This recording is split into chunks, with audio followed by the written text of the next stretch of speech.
Olá! Bora começar uma jornada bem interessante hoje? A gente vai desvendar como é que números simples, que sozinhos não dizem quase nada, acabam se transformando naquelas grandes decisões que movem uma empresa inteira. Vamos mergulhar juntos nessa transformação. Pois é, essa é a grande questão, né? Como é que a gente sai de um ponto, um simples dado, e chega lá na frente, numa escolha estratégica, numa ação de verdade? É exatamente esse o caminho que a gente vai percorrer agora. Bom, para entender esse processo todo, a gente precisa começar pelo começo, pela base de tudo, pelo primeiro bloco dessa nossa construção.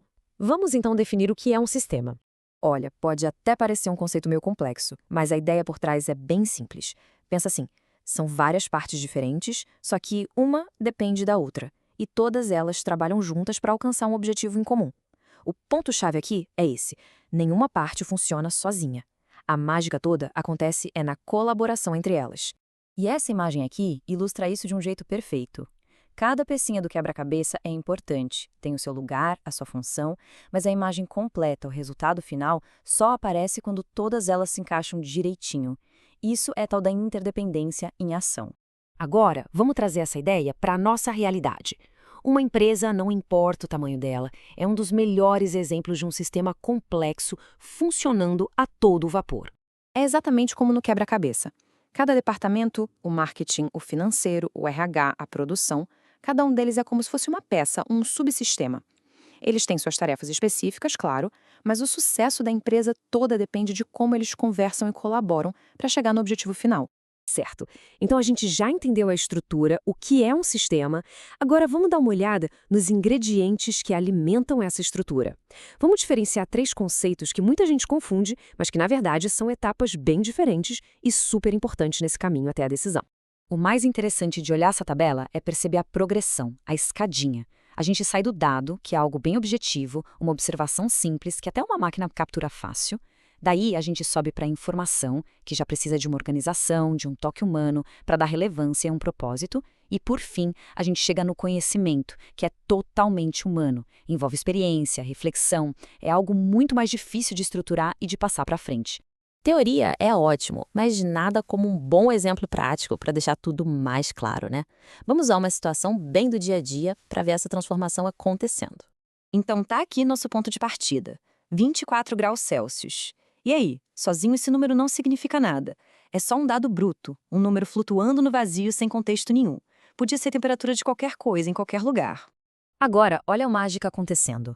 Quando a gente adiciona um contexto, um lugar, João Pessoa, e um propósito, uma probabilidade de chuva, aquele nosso dado solto se transforma em informação útil. Agora sim, esse número tem relevância e já começa a poder influenciar alguma coisa. E aqui é que tá o pulo do gato. É a etapa final. É onde a experiência de uma pessoa entra na jogada. A informação diz que pode chover, mas o conhecimento baseado em experiências passadas diz que isso é bem improvável. E o resultado? Uma decisão é tomada. Não vou levar o guarda-chuva. A informação foi filtrada, analisada pela experiência. Ok? Então a gente já entendeu o que é um sistema e como os dados viram conhecimento. Agora, a pergunta é: como as empresas organizam isso tudo de um jeito que funcione? Vamos montar a estrutura que conecta essas peças todas. E o nome desse jogo é Sistema de Informação Gerencial, ou simplesmente SIG. A definição dele é exatamente o processo que a gente acabou de ver no exemplo. É a estrutura formal que uma empresa cria para pegar um monte de dado bruto e transformar em informação valiosa para ajudar quem precisa tomar as decisões. A gente pode pensar no SIG como se fosse o motor da empresa. Ele pega o combustível, que são os dados, e converte isso na energia que faz a organização andar para frente, que são as decisões mais inteligentes, mais bem informadas. E com isso, a gente chega no ponto principal. Tá, mas por que ter todo esse trabalho? Organizar sistemas, analisar dados. Para quê? Qual é o benefício real disso tudo? Por que as empresas investem tanto tempo e dinheiro nisso? A resposta está bem aqui.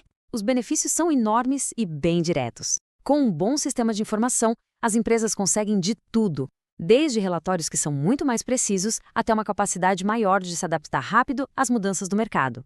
O resultado, no fim das contas, é quase sempre uma tomada de decisão melhor, menos burocracia e muito mais agilidade. E para fechar essa nossa análise, essa frase é perfeita. No fim do dia, os sistemas, os dados, tudo isso são ferramentas muito poderosas. Mas como a gente viu, a etapa final, o conhecimento, a intuição, a experiência, ainda é profundamente humana. O verdadeiro diferencial, o que transforma a informação em sabedoria de verdade, continua sendo o fator humano. Fica aí a reflexão sobre o futuro dessa relação entre tecnologia e intuição.